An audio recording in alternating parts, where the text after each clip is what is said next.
We're looking at the Algebra 2 a trig problem. This is section 4.3, number 17, where we're trying to find zeros. We've got this equation right here that's got x cubed minus 2x squared minus x plus 5, and we're trying to find the zeros of that. So first of all, let's go over, and I'm going to go over real quick and go to another tool, which is Wolfram. If we look at wolfram.com, wolframalpha.com, and you can just look up Wolfram and you come to the screen. And I'm going to just put this, and I want to just do a graph of this. I'm going to type graph, and I'm going to type the equation in just as I see it. This is x cubed minus 2x squared minus x plus 5. We'll type that in. I'm going to hit enter. And what this tool is going to do is it's going to give me a graph here of the equation. So as we see, and I'm going to blow this up just a bit, we see the equation here, and the first thing is, since it's cubed, we know it has three directions, the going up, then going down, and then going up. However, it does not have three zeros. We can see now you may say this is cheating a little bit from what the question is asking, but the point is, what we're trying to do is find the zeros. So I see there's only one actual zero going to be in this. The other is going to be complex roots. We're not going to worry about that right now, but this is a 1 0 that looks like it's going to be about at minus 1.2 minus 1.4. So I'm going to just guess it's somewhere around minus 1.4. Now I'm doing this, and there's nothing wrong with doing this to kind of get a clue of where to start. Or if you can look at finding ways to figure out where to start. I'm going to just say there's probably an x or approximately around minus 1.4. Now, I'm just using this as a hint. You don't have to do this. You can look at the equation and just start playing. So let's look at the synthetic division. What synthetic division says is let's bring this down. And so I just take the factors in front of each one of these terms. So there's x cubed is a 1. There's a minus 2 in front of the x squared. There's a minus 1 in front of the x. And there's a 5. So synthetic division says now what we do in synthetic division is nothing but this. Plugging in the various numbers for x and seeing what the remainder is. And by the way, the remainder, that's the last term over here, when you do this, is going to be what the y value is. In other words, the remainder, if I put in minus 1, when we'll do this in just a minute, we expect the remainder to be about, well, heck, that looks like maybe about 3 or something, 2.5, 3, I don't know. So, I mean, that's just guessing, but that's what the remainder is going to tell us, is what the y value is. So you could just do nothing but just start plugging in numbers into this. Okay, so synthetic division is just a tool. You don't have to use it. You can just plug in the numbers in here and see what you get. And but we're going to go through the synthetic division. So I'm going to start with minus 1. What we do is we bring down the 1.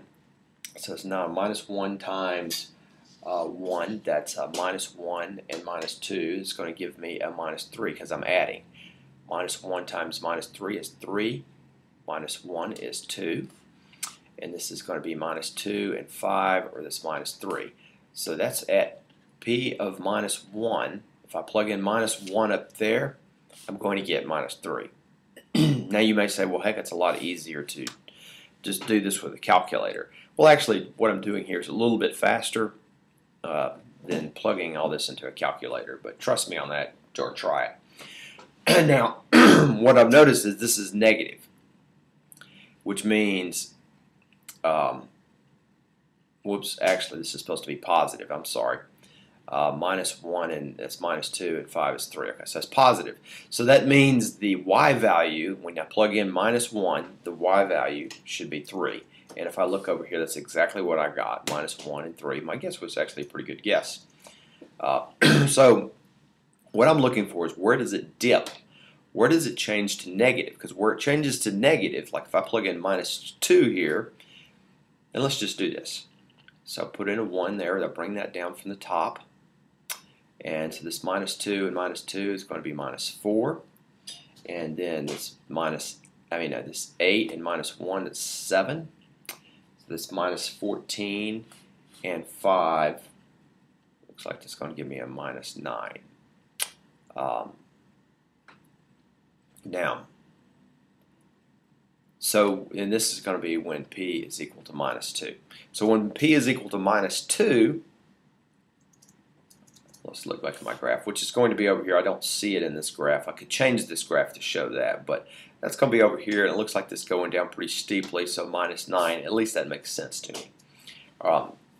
So what we've seen here is we see a sign change. This is plus, this is minus. That means I've crossed the x-axis. That means between -1 and -2, there's a 0. And of course, if I look over here, I can see between -1 and -2, there's a 0, and it's right there. We guessed it was about -1.4. So now all we have to do is we use the bisection theorem. And all this is doing is saying, I'm going to just set it the way he does. He has an A, comma B, and he says, well, I'm going to use A as -1 and -2. That means an interval from -1 to -2. And he says the PA and the PB, all this looks kind of complex, but it's not. The PA is just, this was a positive and this was a negative. We all know that. At -1 it was positive, -2 is negative. That's all we care about, is where does it change. So let's go halfway in between them. Let's go at -1.5. And then is the case, is it going to be negative or positive? That's all we care about. Has it crossed the x-axis or not? So the only way the best way to get this, I mean, we can plug this back into this to get the answer. So I can go up here and say -1.5 and do this, or I can plug it back into this information. I'm going to just throw you out the answers I got. I got a, this was -1.375. Which tells me it's between the 1 and the 1.5. So now it's between 1 and -1.5. That's all that tells me. So I'm going to cut this in half again and go to 1.25. So what I've just done is that tells me it's between 1 and 1.5. Look here, so that's about right there. And that makes sense because we've got it as 1.4. So I'm going to go between try 1.25 now and see what happens. And we're going to guess that this is, well, we can look at it, but we won't do that. So up here, this was positive and this was negative. So now if I plug in these numbers, I'm going to get, this is plus 1.17, which means it's positive. So now I know that it's between this number and this number. So now it's 1.25 and -1.5. So the difference between those is going to be -1.375. And at 1.25 it was positive, and 1.5 it was negative. So if I plug all this in, I get an answer of 0.005, or minus. And I'll say at this point you're pretty close to 0, because what you're looking at here is -1.375. When you look at this, that means at -1.375, which we said was about 1.4, so we're pretty accurate, is going to give us something close to 0. So we're going to say the answer there is going to be, what we're looking for is this root is you get a 0 at P at -1.375, and that's an approximate 0. That's really all we're doing, is going through this and trying to make some good educated guesses based on what we have.